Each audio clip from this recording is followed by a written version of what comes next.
अस्सलामुअलैकुम सामीन। 19 ज़िलक़ादा और 9 जून है। ख़बर का उन्वान है पटना में बड़ा हादसा, 6 लोगों की मौत और 6 ज़ख्मी। ख़बर थोड़ी तफसील से सुनिए। बिहार की राजधानी पटना में आज दिन में बड़ा हादसा हो गया है और यहाँ 6 लोगों की मौत हो गई है जबकि 6 लोग ज़ख्मी हैं। इन सब को इलाज के लिए हस्पताल में दाखिल कराया गया है। बताया गया है कि एक बेलगाम छोटा ट्रक बेकाबू होकर ई रिक्शा पर पलट गया जिससे इन लोगों की मौत हुई है। हादसे में की आवाज़ सुनकर आसपास के लोग मौके पर इकट्ठे हो गए और डायल 112 पर फ़ोन किया।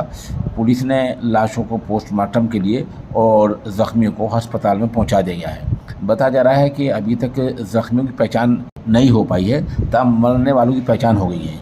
इनमें मरने वालों में रंजीत मिश्र 55 साल, लालपरी देवी 55 साल, किरण कुमारी 24 साल, इंदिरा देवी 50 साल, रेणु देवी 40 साल, मनोज कुमार 35 साल, ये लोग मरने वालों में शामिल हैं।